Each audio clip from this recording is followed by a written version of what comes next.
रमजान 2025 के इस पाक महीने में जब अल्लाह की रहमतें और बरकतें हमारे ऊपर नाजिल हो रही हैं, उत्तर प्रदेश सरकार ने रमजान के दौरान 5 अहम हुक्म जारी किए हैं। यह हुक्म हमारे रोजे और इबादत को सही तरीके से अंजाम देने के लिए जरूरी है और हमें इस मुबारक महीने में शांति और भाईचारे को बनाए रखने में मदद करेंगे। खासकर इस बार 14 मार्च 2025 को होली का त्योहार और रमजान का जुमा भी है और इसी मौके को ध्यान में रखते हुए मुख्यमंत्री योगी आदित्यनाथ ने रमजान के लिए एक तहकीकात जारी की है। इन हुक्मों को जानना हर मुसलमान के लिए काफी जरूरी है ताकि हम अल्लाह की रजा और कबूलियत की दिशा में आगे बढ़ सकें। इस वीडियो में हम आपको इन 5 खास हुक्मों के बारे में बताएंगे। आइए अल्लाह से दुआ करते हुए इस वीडियो को आखिर तक देखें ताकि हम रमजान में अपने अमल को सही तरीके से अदा कर सकें। रमजान मुबारक। जैसा कि आप सभी को मालूम होगा,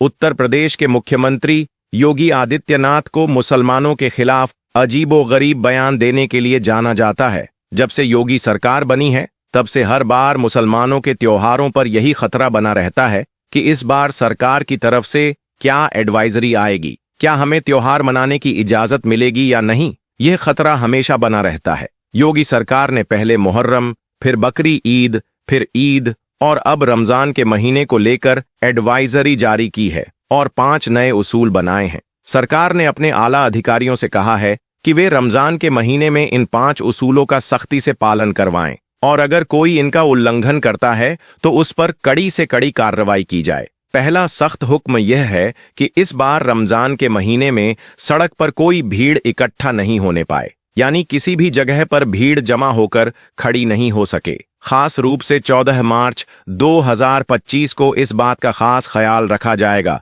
क्योंकि 14 मार्च को हिंदुओं का बड़ा त्योहार होली भी है और साथ ही मुसलमानों का रमजान मुबारक का जुमा भी है। इस दिन जुम्मे की नमाज भी पढ़ी जाएगी, इसलिए इस दिन खास रूप से ख्याल रखा जाएगा कि कोई भी इस दिन सड़क पर भीड़ इकट्ठा न होने पाए। ऐसा इसलिए क्योंकि हाल के दिनों में कुछ फितनाह करने वाले तत्वों ने इस तरह के मौकों का फायदा उठाया है और भीड़ में जाकर फितना फैलाने की कोशिश की है। इसलिए योगी सरकार ने रमजान के महीने में अपने आला अधिकारियों को हुक्म दिया है कि वे हसास इलाकों में निगरानी शुरू करें और माहौल खराब करने वालों को किसी भी हालत में बख्शा न जाए। उन पर कड़ी से कड़ी कार्रवाई की जाएगी। हम आपको बता दें कि योगी सरकार का यह फरमान सुनकर पुलिस जगह जगह पर सतर्क हो चुकी है, यानी कि हमारे मुल्क भारत में होली का त्योहार और रमजान शरीफ का जुम्मा शांति और भाईचारे के साथ मनाया जाए। इसलिए पुलिस अब से ही अलर्ट हो चुकी है और हसास और अति हसास इलाकों में निगरानी करना भी शुरू कर दी है। इसके लिए योगी सरकार ने अपने आला अधिकारियों को सख्त हुक्म दिए हैं और कहा है कि वह इस बार रमजान के महीने में इस बात का सख्ती से पालन करवाने की कोशिश करें। नंबर 2, लाउड स्पीकर की आवाज धीमी रखी जाए। दोस्तों, जैसा कि आप सभी को मालूम है, रमजान का महीना शुरू हो चुका है और इस महीने में सुबह सहरी के वक्त बार बार मस्जिदों से आवाज लगाई जाती है, फिर अजान होती है और फिर नमाज होती है। इसी तरह से शाम को इफ्तारी के वक्त सायरन बजते हैं और मस्जिदों से रोजा खोलने की आवाज लगाई जाती है। बस इसी बात को देखते हुए इस बार योगी सरकार ने एक एडवाइजरी जारी की है जिसमें अपने आला अधिकारियों को सख्त हुक्म दिए हैं कि जितने भी मस्जिदों के ऊपर लाउड स्पीकर लगे हुए हैं उनकी आवाज को धीमा रखा जाए, यानी कि किसी भी मस्जिद से लाउड स्पीकर में जोर जोर से ना बोला जाए और खास तौर से सुबह सहरी के वक्त बेवजह शोर शराबा न किया जाए। इस बात को लेकर योगी सरकार ने अपने आला अधिकारियों को सख्त हुक्म दिए हैं कि वह रमजान के महीने में इस उसूल का सख्ती से पालन करवाएं और किसी भी तरह की गाफिल न हो। नंबर 3, ड्रोन कैमरों से नजर रखी जाए। दोस्तों, योगी सरकार ने अपने आला अधिकारियों को तीसरा सख्त हुक्म यह दिया है कि इस बार रमजान के महीने में पूरे प्रदेश में कहीं पर भी अगर कोई माहौल खराब होता है तो वहां पर फौरन ही धारा 144 लगाते हुए उसूलों का सख्ती से पालन करवाया जाए। और यही नहीं, फौरन ही ऐसी जगहों पर महिला और पुरुष पुलिसकर्मियों को तैनात किया जाए और ड्रोन कैमरों से ऐसी जगहों की खास निगरानी रखी जाए। इसका मतलब यह है कि इस बार रमजान के महीने में योगी सरकार ने अपने आला अधिकारियों को यह सख्त हुक्म दिए हैं कि इस दौरान ड्रोन कैमरों से लोगों पर नजर रखी जाए और जगह जगह पुलिस को तैनात किया जाए ताकि कहीं पर भी कोई फितना माहौल खराब न हो सके। इसके साथ ही जगह जगह पर गाड़ियों और बाइकों की चेकिंग भी की जाए और अगर कोई पुलिस की कार्रवाई में रवाज करने की कोशिश करता है तो उस पर फौरन ही कड़ी से कड़ी कार्रवाई की जाए। इसके अलावा योगी सरकार ने अपने बयान में यह भी कहा है कि इस बार रमजान के महीने में कोई भी मुसलमान मस्जिद के बाहर यानी कि सड़क पर खड़े होकर नमाज न पढ़ने पाए, यानी कि सिर्फ मस्जिद के अंदर ही नमाज पढ़ी जाए। अगर मस्जिद में ज्यादा लोग हो रहे हैं तो 2 बार में करके नमाज पढ़ ली जाए, लेकिन मस्जिद के अंदर ही पढ़ी जाए, बाहर सड़कों पर नमाज न पढ़ी जाए। इसके लिए जितनी भी बड़ी बड़ी मस्जिदें हैं उनके आगे पुलिस की तैनाती रखी जाएगी ताकि किसी भी तरह का कोई माहौल खराब न होने पाए। नंबर 4, सोशल मीडिया पर निगरानी रखी जाए। दोस्तों, योगी सरकार ने इस बार रमजान के महीने में अपने आला अधिकारियों के लिए चौथा फरमान जारी किया है कि वह इस बार रमजान के महीने में सोशल मीडिया पर 24 घंटे खास निगरानी रखें। कोई भी रमजान के महीने में सोशल मीडिया के जरिए से किसी भी तरह की कोई फितना न फैलने पाए, यानी कि कोई भी सोशल मीडिया पर किसी भी तरह की कोई गैर इस्लामी पोस्ट न करने पाए। और खास करके 14 मार्च के दिन इस बात का खास ध्यान रखा जाए क्योंकि उस दिन हिंदुओं का बड़ा त्योहार होली है और मुसलमानों का रमजान का जुमा भी है। इसलिए इस बार कोई भी सोशल मीडिया पर गलत पोस्ट डालता है, फितना फैलाता है तो उस पर कड़ी से कड़ी कार्रवाई की जाए। इसके अलावा योगी सरकार ने अपने आला अधिकारियों को यह भी सख्त हुक्म दिए हैं कि जो लोग मुफस्सिद बयान देते हैं ऐसे मुफस्सिद के साथ 0 टॉलरेंस की नीति अपनाई जाए। ऐसे लोगों पर खास नजर रखी जाए और फिर उन पर कड़ी से कड़ी कार्रवाई की जाए। सोशल मीडिया पर 24 घंटे निगरानी रखी जाए। कोई भी शख्स रमजान और होली के मौके पर कोई फितना न फैलाने पाए और न ही कोई गैर इस्लामी पोस्ट करने पाए, यानी कि माहौल खराब करने की कोशिश करने वालों पर खास नजर रखी जाए और फिर ऐसे लोगों पर कड़ी से कड़ी कार्रवाई की जाए। नंबर 5, उल्मा से खास अपील। दोस्तों, इस बार रमजान के महीने को लेकर योगी सरकार ने मुस्लिम उल्मा से भी खास अपील की है कि वह मुसलमानों को इस बारे में समझाएं। बस इसी बात को देखते हुए लखनऊ में मौजूद इस्लामिक सेंटर ऑफ इंडिया के चेयरमैन और ईदगाह के मौलाना खालिद रशीद फिरंगी ने भी मुसलमानों के लिए एक एडवाइजरी जारी की है। मौलाना रशीद फिरंगी ने मुसलमानों से अपील की है कि आप रमजान के इस मुबारक महीने में नेक और अच्छे अच्छे काम करें और अपने लिए, अपने देश भारत की सलामती के लिए और आपसी भाईचारे के लिए अल्लाह ताला से दुआ करें। साथ ही मौलाना रशीद फिरंगी ने मुसलमानों से सहरी के वक्त यानी कि सुबह के वक्त बेवजह शोर न करने की भी अपील की है ताकि आपके पड़ोसियों और मोहल्ले वालों को किसी भी तरह की कोई परेशानी न हो, यानी कि उनका पूरी तरह से ख्याल रखा जाए। इसके अलावा मौलाना रशीद ने मुसलमानों से यह भी अपील की है कि रमजान का महीना बहुत मुबारक और बरकत वाला महीना है, इसे इबादत में गुजारे। सहरी के लिए बार बार माइक में ऐलान न किया जाए, साथ ही सुबह के वक्त किसी भी तरह का कोई शोर शराबा न किया जाए। इसके अलावा नमाजी अपनी गाड़ियों को उसी जगह पर ही खड़ी करें जिसे पार्किंग के लिए मुकर्रर किया गया है ताकि किसी भी आने जाने वाले को कोई परेशानी न हो। इसके अलावा मौलाना रशीद फिरंगी ने यह भी कहा है कि रमजान के महीने में बड़े पैमाने पर रोजा इफ्तार पार्टियां रखी जाएं। उनमें खास तौर पर गरीबों को शामिल किया जाए और यही नहीं, अपने माल का जो 2.5% हिस्सा है वह गरीबों में बांटा जाए। दोस्तों, याद रखिए, रमजान का महीना रहमतों और बरकतों वाला महीना है, इसलिए आप इस पाक महीने में अल्लाह ताला की खूब इबादत करें और नेक और अच्छे अच्छे काम करें। लेकिन इसके साथ ही आप इस महीने में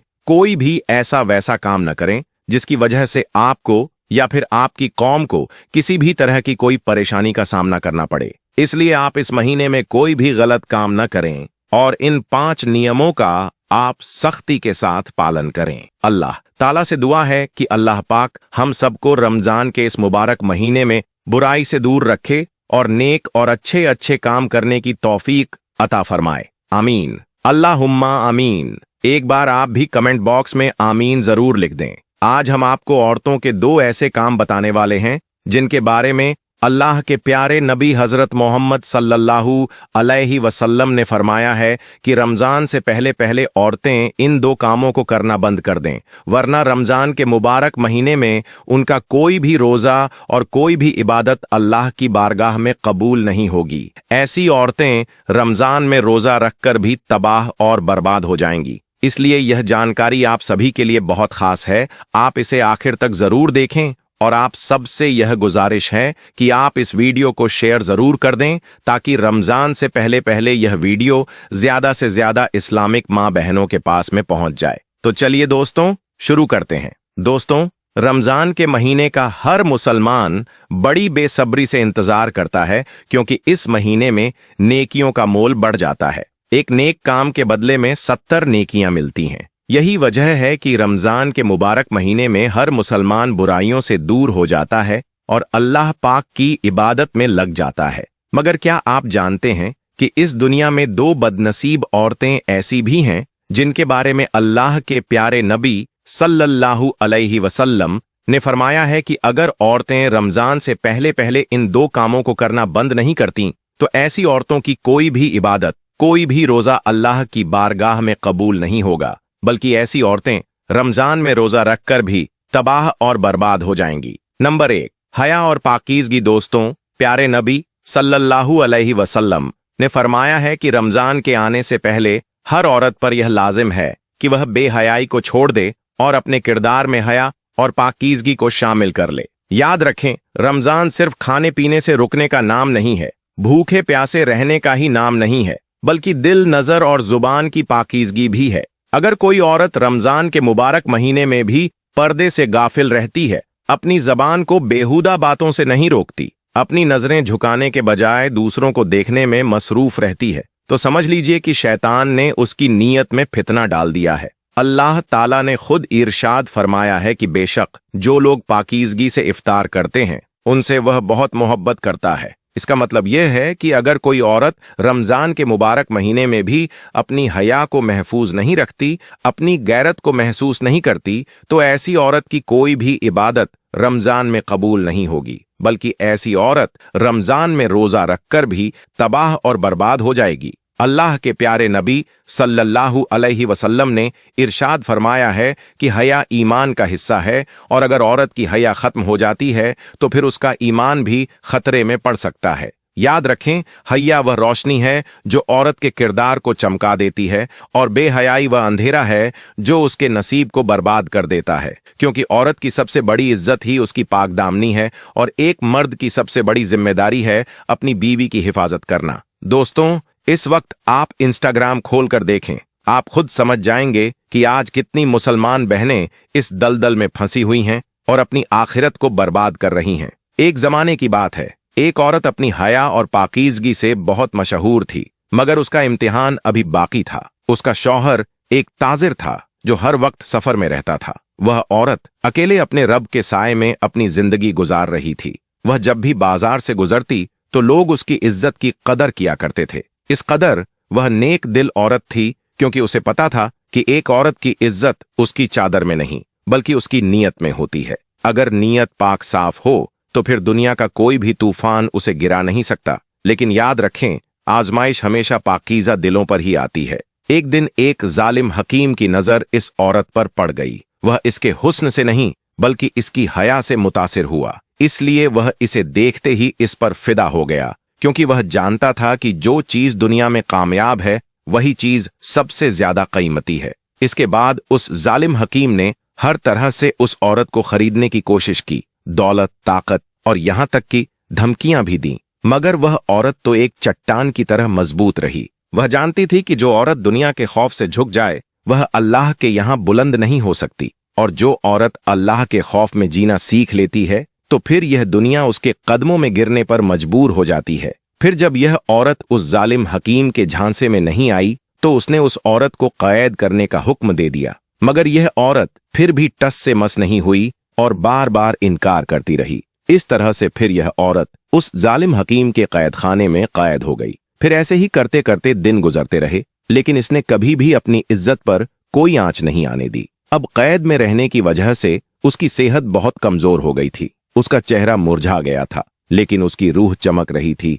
यानी उसका चेहरा साया हो गया था, मगर उसकी रूह चांद की तरह चमक रही थी। आखिरकार फिर इस औरत के सब्र ने उस जालिम हकीम को टूटने पर मजबूर कर दिया और उसने उसे कैद से रिहा कर दिया। अब जब वह औरत कैद से रिहा हुई तो उसे देखकर लोग हैरान रह गए और सोचने लगे कि एक कमजोर औरत ने किस तरह से एक ताकतवर हकीम को शिकस्त दे दी। फिर वह औरत कैद से बाहर आकर मुस्कुराई और कहने लगी, ए लोगों, औरत की सबसे बड़ी ताकत उसका हुस्न नहीं बल्कि उसकी हया होती है, और जिस औरत ने अपनी हया खो दी उसके पास फिर कुछ भी नहीं बचता। औरत की सबसे कीमती चीज इज्जत होती है, जो औरत इसे देती है वह बर्बाद हो जाती है, और अगर कोई औरत इसे बचा लेती है तो वह बादशाहों से भी ज्यादा कीमती हो जाती है। नंबर 2, जुबान की हिफाजत। दोस्तों, अल्लाह के प्यारे नबी ने फरमाया है कि औरत के लिए दूसरी जरूरी चीज यह है कि रमजान के आने से पहले हर औरत के लिए यह लाजमी है कि वह अपनी जुबान की हिफाजत करें, यानी कि रमजान से पहले बदजुबानी को छोड़ दे। याद रखें, रमजान में जुबान का रोजा करना भी जरूरी है, क्योंकि रमजान न सिर्फ जिस्म बल्कि दिल और जुबान को भी पाक साफ करने के लिए आता है। अगर कोई औरत रमजान के मुबारक महीने में भी गलत जुबान का इस्तेमाल करती है, दूसरों की बुराई करने में अपना वक्त गुजारती है, चुगली में वक्त गुजारती है, गईबत और झूठ बोलने में लगी रहती है, तो समझ लो कि ऐसी औरत रोजा रखकर भी अपना ही नुकसान कर रही होती है। अब जरा आप सोचिए कि अगर कोई औरत रोजे के दौरान अपनी जुबान की हिफाजत ना कर सकी तो क्या ऐसी औरत अल्लाह की रहमत की मुस्तहिक होगी? क्या वह रमजान की बरकतों की मुस्तहिक होगी? हरगिज नहीं, क्योंकि जो औरत रमजान के मुबारक महीने में भी अपनी जुबान की हिफाजत नहीं कर सकी, उसकी जुबान से लगातार वह अल्फाज निकलते रहेंगे जो दूसरों को तकलीफ दे रहे होंगे, जो रिश्तों में दरार डाल रहे होंगे। तो क्या ऐसी औरत कामयाब हो सकती है? हरगिज नहीं, ऐसी औरत बिल्कुल भी कामयाब नहीं हो सकती है। अल्लाह के प्यारे नबी ने इरशाद फरमाया है